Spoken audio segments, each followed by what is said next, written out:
ሰላም እንዴት ናችሁ? በዚህ ቪዲዮ የሁለተኛ ደረጃ ትምህርት መልቀቂያ ፈተና ESSLCE ፓርት 4ን ይዤ ቀርቤያለሁ።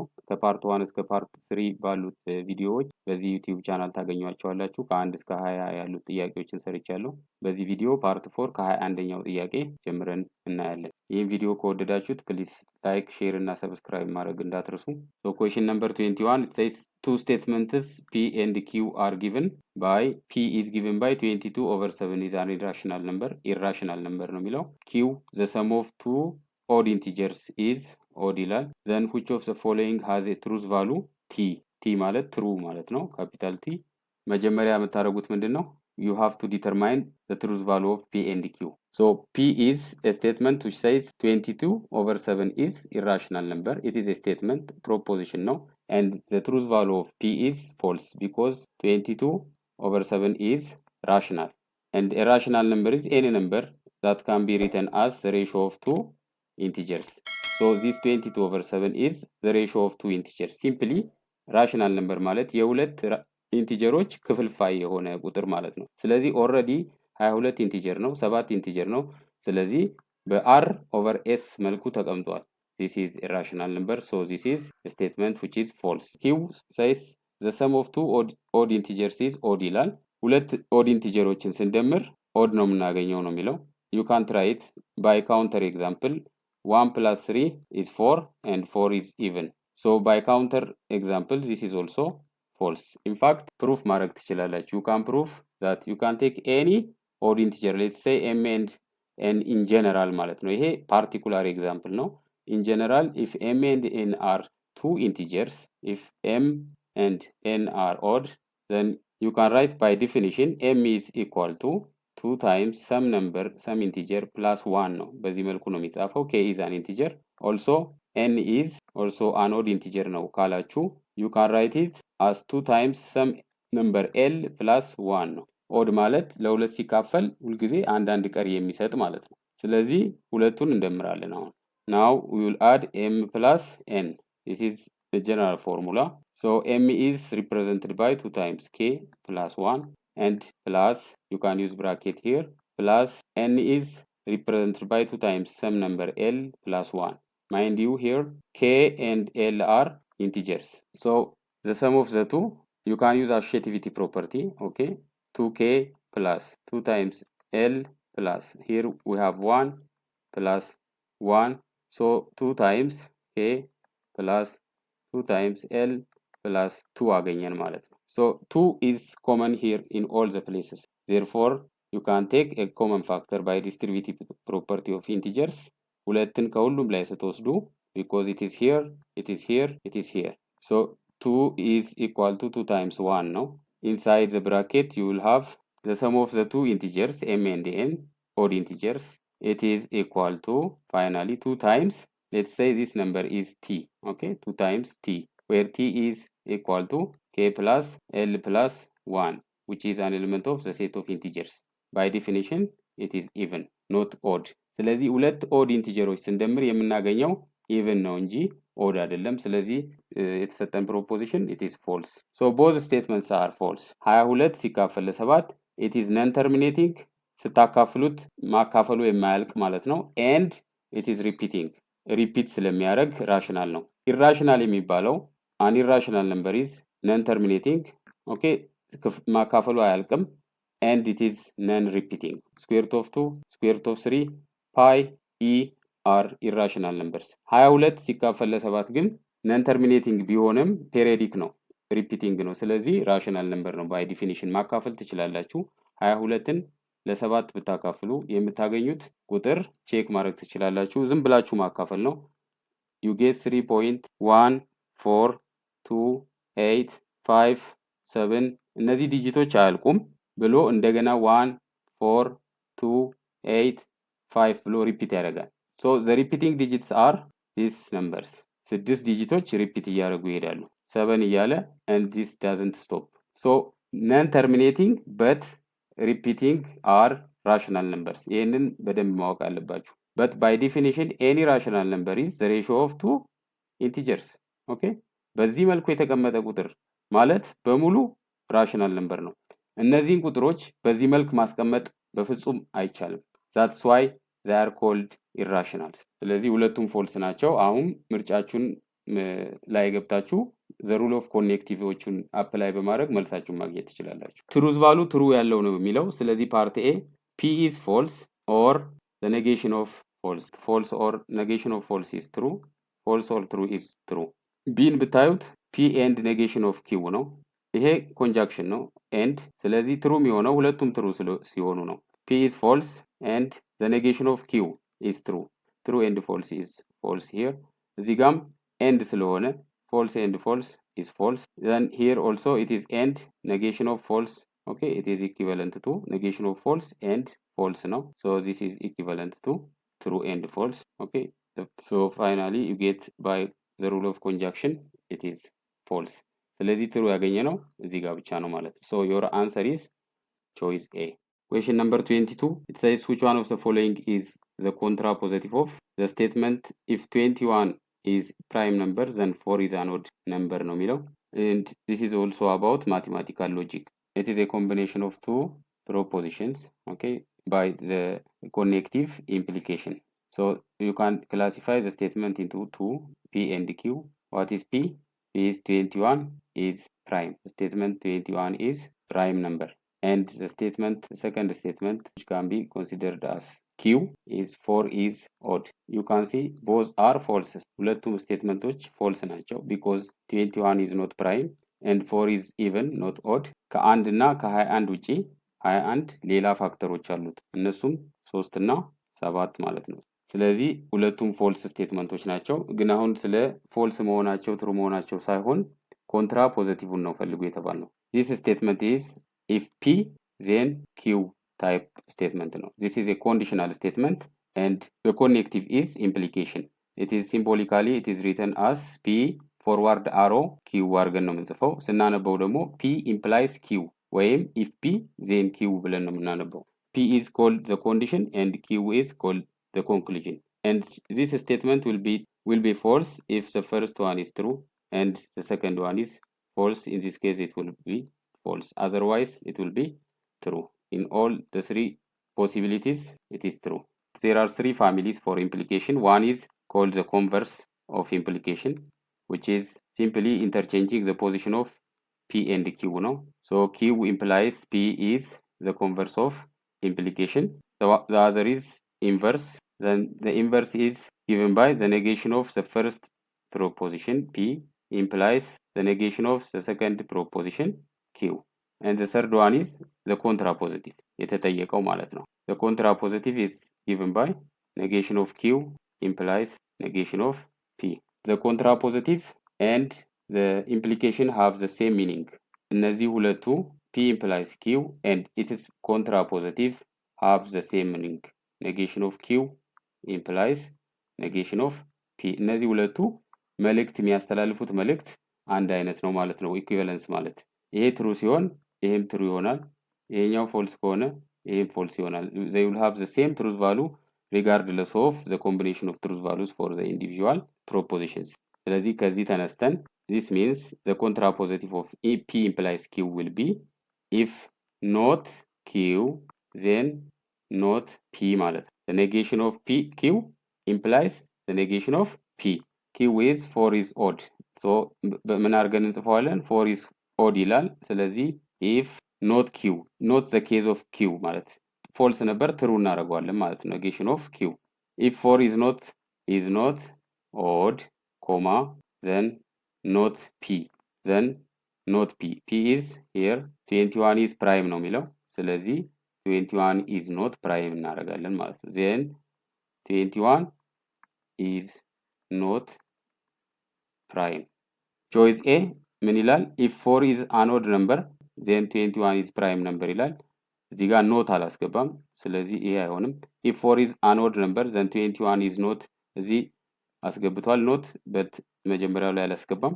c if 21 is not prime number ይሄ የመጀመሪያው p ስለሆነ p ቀድሞ መምጣት የለበትም።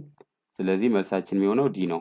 if 4 is not an odd number then 21 is not a prime number የሚለው this is the negation of the second statement. negation of q implies the negation of the first statement P. So your answer is D. በዚህ ጥያቄ እንደምታዩት ኮንትራ ፖዚቲቭ ነው። የኢምፕሊኬሽንን ኮንትራ ፖዚቲቭ ነው የጠየቋችሁ። በሚቀጥለው ዓመት ኢንቨርስ ሊጠይቋችሁ ይችላሉ፣ ኮንቨርስ ሊጠይቋችሁ ይችላሉ። ኮንትራ ፖዚቲቭ በዚህ መልክ የሚጻፍ ከሆነ እኔ ደግሞ ኮንቨርሱን እንዴት ነው የምጽፈው?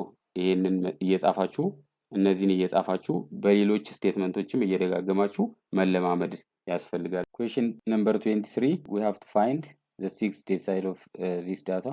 So there is a value here and the frequency of each value is given. በመጀመሪያ ይህ ጥያቄ ስለ ስታቲስቲክስ ነው። ስለዚህ ፍሪኩዌንሲ ዲስትሪቢዩሽን ተሰጥቶናል። ዴሳይሉን ነው የምንፈልገው። ምን ማለት እንደሆነ መጀመሪያ ማስታወስና ከዛ እንዴት እንደምንፈልግ ደግሞ ይሄንን ካልኩሌት እንዴት እንደምናደርግ ስቴፖቹን ማሰብ ያስፈልጋል። መጀመሪያ ጥያቄውን ከመስራታችን በፊት ማለት ነው። መጀመሪያ ዴሳይል ማለት አንድን ዳታ የተሰጠን ሮ ዳታ በ10 እኩል ቦታ በኢንክሪዚንግ ኦርደር መከፋፈል ማለት ነው። ፐርሰንታይል አንድን ዳታ 100 ቦታ እንደሚከፍለው ማለት ነው። we have to write the data in increasing order. Here you can see that 3 is less than from 5, 6 is less than also from 7 here. So 3 occurs 4 times, 3 አድርገን እንጽፈዋለን። then the next value is 5 occurs 3 times, 5 similarly 6 ነው ቀጥሎ ያለው 6 3 ጊዜ ነው። ስለዚህ 6 እንደዚህ አድርገን እንጽፈዋለን። ቀጥሎ ያለው ዳታ 7 ነው። 7 5 ጊዜ ነው ኦከር የሚያደርገው፣ 8ም 5 ጊዜ ነው። ስለዚህ በዚህ መልኩ ዳታችንን እናስቀምጥና ይሄንን ቶታሊ 10 ቦታ መከፋፈል ነው። the number of our data here is the sum of the frequencies. So n is equal to 3 plus 4 plus 5 plus 3 plus 5 ነው። ከቴብሉ ላይ ማግኘት ትችላላችሁ። ይሄ this is the first, the second, the third, the fourth, the fifth and the sixth, the seventh, the eighth, the ninth and this one will be the tenth ማለት ነው። 1 meter is equal to 100 centimeter እንላለን። ነገር ግን 1 ሜትር በዴሲሜትር መለካት ይችላል። ያ ማለት 10 ዴሲሜትር አድርገን መጻፍ እንችላለን። because 1 decimeter is equal to 10 centimeter. So 1 ሜትር 1 ዴሲሜትር ማለት 10 ሴንቲሜትር ነው። ስለዚህ በ10 ብታባዙት ይሄ ዴሳይል ወደ ፐርሰንታይል ቀየራችሁት ማለት ነው። the fifth decile ማለት ምን ማለት ነው? 50% ዳታ ከዚህ በታች ነው ያለው ማለት ነው። the sixth decile is 60 percentile ማለት ነው። ስለዚህ 60% ዳታ ከዚህ ቁጥር በታች ነው ማለት ነው። ይሄ ዳታ የ20 ተማሪዎች ከ10 ያመጡት ውጤት ቢሆን ስታቲስቲካሊ ያለው ሚኒንግ ምንድነው? the sixth decile ማለት the sixth decile is the 60% ማለት ነው። የውጤቱ የቶታል ውጤቱ 60% ዳታ ከየትኛው በታች ነው ያለው የሚለውን ነው የሚያሳየው። ሁሉም ዳታ 100% ዳታ ነው። ነገር ግን 10% ዳታ ይሄ ነው፣ 20% ዳታ ይሄ ነው፣ 30% ዳታ እንደዚህ ነው። አንድ ሰው 6 ቢያመጣ በ50% ውስጥ ገብቷል ማለት ነው። 7 ያመጣው ልጅ እዚህ ጋር it is as the sixth decile ማለት ነው። So the location formula for the sixth decile or the ith decile is I times n plus 1 divided by 10 ነው የሚሆነው። ዴሳይል 10 ቦታ ስለሚከፋፈል this is just the location. So L6 will be I is 6 times n is 20 plus 1 divided by 10. Our sixth decile is at this place. እንደምታዩት this is the first number, the second number, the third, the fourth, the sixth. Our sixth decile will be equal to 12.6 ስለሆነ the 12th data plus the 30th data divided by over 2 እናደርጋለን። ስለዚህ እዚህ ጋር 12ኛውም 7 ነው፣ 13ኛውም 7 ነው። so 14 ሲካፈል 2 we will get 7. Therefore our answer will be C. Question number 24. In a certain health center there are 3 doctors, 8 nurses and 2 physicians. In how many ways one can form a group of 5 members consisting of 1 doctor, 3 nurses and 1 physician ነው የሚለው። This is about combining. ከነዚህ ከተሰጡን ሰዎች ውስጥ ኮምባይን ነው የምናደርገው። ፐርሙቴሽን ማድረግ አንችልም፣ ምክንያቱም ኦርደር ዳዝንት ማተር ሂር። there are 5 places 5 ሰዎችን የያዘ ኮሚቴ ነው የምናዋቅረው። 1 ዶክተር፣ 3 ነርስስ፣ ነርስ 1፣ ነርስ 2፣ ነርስ 3 ማለት ትችላላችሁ እና 1 ፊዚሻን ነው። ስለዚህ ይሄንን በስንት መንገድ መስራት ይቻላል ነው የሚለው። ይሄንን ቦታ ፊል ለማድረግ ያሉት አማራጮች 3 ዶክተሮች ናቸው። ስለዚህ the combination of 3 doctors taken one at a time times the combination of 8 ነርሶች አሉ taken 3 3 ነው የሚፈልገው times the combination of 2 physicians taken 1 at a time ነው። So the combination of 3 taken at 1 at a time is 3 times the combination of 8 taken 3 at a time is 8 factorial divided by 8 minus 3 factorial times 3 factorial times the combination of 2 physicians taken 1 at a time is just 2. ስለዚህ ይህንን ነው የምናባዛው። this will be the number of ways to form a group of 5 members consisting of 1 doctor, 3 nurses and 1 physician. And this number is 3 times and 8 factorial ማለት 8 times 7 times ከ8 እስከ 1 ያሉ ቁጥሮች ብዜት ማለት ነው።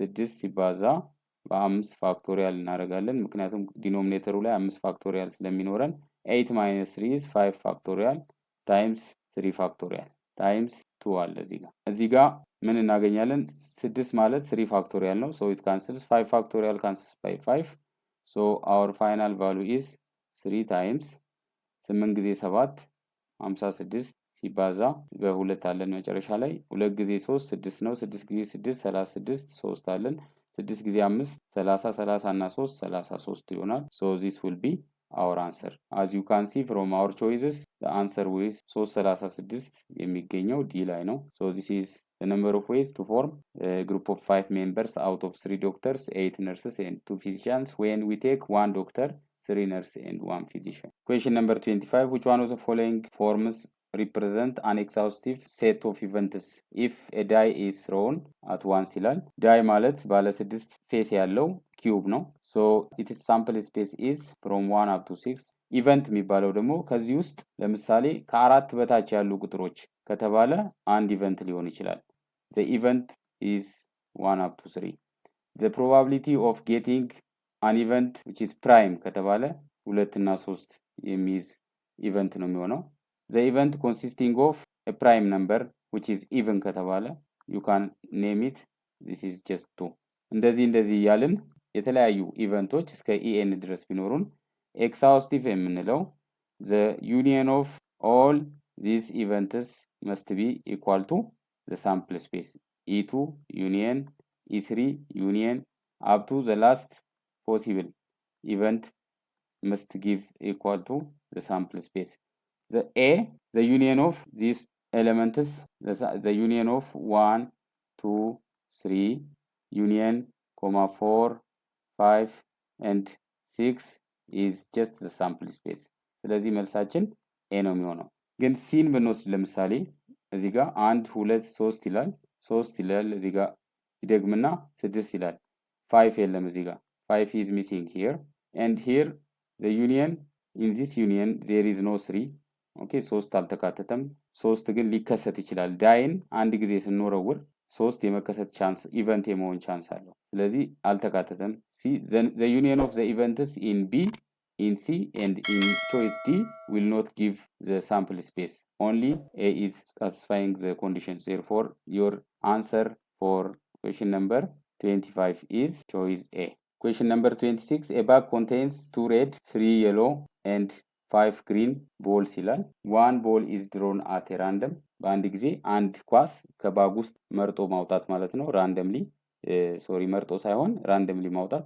what is the probability that the draw ball is not yellow ነው የሚለው not yellow not y ማለት y የማይወጣበት the probability of not y is equal to 1 minus the probability of yellow ማለት ነው and this will be 1 minus the probability of yellow is yellow 3 ኳስ ነው ያለው ጠቅላላ ያለን ኳስ 10 ናቸው ስለዚህ 1 minus 3 over 10 is 10 minus 3 divided by 10 which is 7 over 10 ነው this is one method of finding the probability of not getting yellow ball 7 10ኛ መልሳችን የሚሆነው c ነው በሌላ መልኩ ግን if you are looking for the probability not drawing a ball which is yellow colored ማለት ነው the probability of getting red is 2 over 10 plus the probability of getting green is 5 over 10 ይሄንን ስንደምር yellow አለማግኘት ማለት ወይ red ነው የምናገኘው ወይም ደግሞ green ነው የምናገኘው ስለዚህ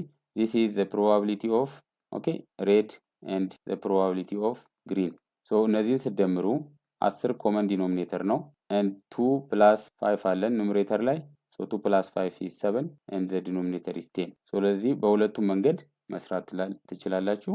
So your answer is C.